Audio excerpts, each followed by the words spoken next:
기성용은 중국팀에게 연봉 220억을 제의받은 적이 있습니다. 220억은 세금을 제외한 금액으로 실제 연봉은 400억 가까이 되는 액수였지만 기성용은 대한민국 캡틴은 중국으로 가지 않는다 라며 제의를 거절한 적이 있습니다. 189cm라는 장신에도 불구하고 기성용의 최대 단점 중 하나는 헤딩인데 그는 굳이 헤딩을 안 하더라도 내 실력에 자신이 있다 라고 하며 헤딩을 기피하는 모습을 보였다고 합니다. 그의 아버지는 어렸을 때 헤딩을 하다가 다친 적이 있어 트라우마로 남아있는 것 같다라고 말했습니다. 수완지 시절 기성용이 국가대표 경기에 출전하기 위해서는 수완지에서 공항까지 3시간 반, 비행기로 12시간, 한국 도착 후 파주까지 1시간, 총 17시간이 걸리는 거리를 이동한 후 경기에 출전했으며 이 같은 일정을 2달에 한 번꼴로 해왔습니다. 그에게 제일 많은 영향력을 준 선수는 과거 리버풀의 스타 스티븐 제라드라고 말했습니다. 그의 SNS 계정명도 기라드 16으로 팬심을 보여줬는데 어릴 때부터 아스날과 리버풀의 경기를 챙겨보며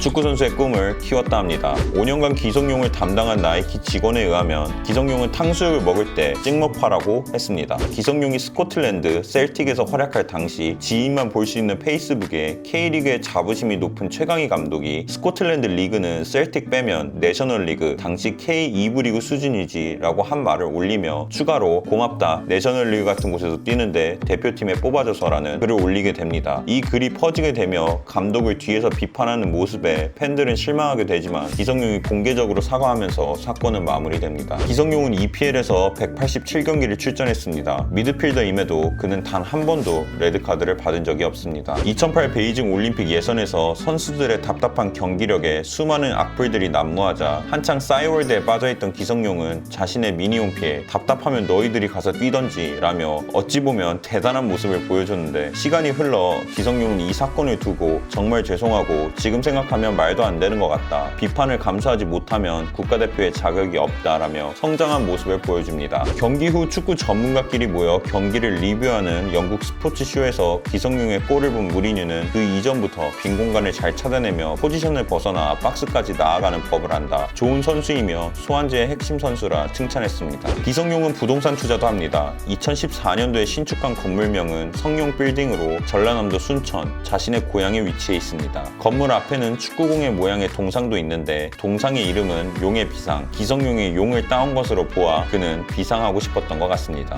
기성용은 현 소속팀 마요르카 입단 전 뉴캐슬과의 계약 당시 연봉 208만 파운드, 한화 환산 시 32억을 받았습니다. FC 서울은 뉴캐슬과 계약이 해지된 기성용에게 연봉 고작 8억만 제시하는데 당연히 계약은 성립되지 않았습니다. 2011 아시안컵 일본과의 경기에서 선제골을 성공시킨 기성용은 원숭이 세레모니를 하며 일본 팬들을 조롱하는 듯한 모습을 보여준 적이 있습니다. 그가 이 같은 세레모니를 한 이유는 관중석에 있는 우기기 때문에 나온 세레모니이며 일본에서 먼저 시작했으니 난 단지 반응했을 뿐이라며 추후 같은 상황이 온다면 똑같이 행동할 것이라고 했습니다. 기성용은 국가대표 경기에 앞서 애국가를 애창할 때 손의 위치가 틀린 적이 있습니다. 욕 엄청 먹었습니다. 박주영이 아스널로 이적하고 난 후 경기에 나서지 못할 때 기성용은 그에게 솔직하게 형이 이해가 안 간다. 대표팀에 책임감이 있다면 어찌됐건 팀을 빨리 옮겨 경기도 뛰고 경기력을 올려야 대표팀에 도움이 되지 않냐 라고 솔직하게 말했다 합니다. 최고참에게 이런 목소리를 내는 일은 힘들지만 자신의 생각을 전달했어야 했다고 했습니다. 기성용은 많이 알려진 것처럼 힐링 캠프에서 한혜진을 만나게 됐습니다. 당시 공동 MC였던 이경규는 기성용이 출연했을 때 두 사람 사이에 이상한 기류가 흘렀고 대화할 때마다 기성용이 한혜진만 쳐다봐서 이렇게 될 줄 알았다 했습니다. 기성용과 한혜진은 짧은 연애 시절 한 차례 헤어짐을 겪었다 말했습니다. 기성용의 변한 태도를 보며 한혜진은 이별을 직감했는데 이에 한혜진은 기성용에게 자신이 없어? 라는 문자를 보내고 기성용은 자신 없어 라는 답장과 둘은 이별을 하게 되지만 이후 기성용이 먼저 그리움을 참지 못해 문자를 보내게 돼 두 사람은 다시 만나는데 두 명 다 연락하기 전날 밤 서로의 꿈을 꿨다 합니다.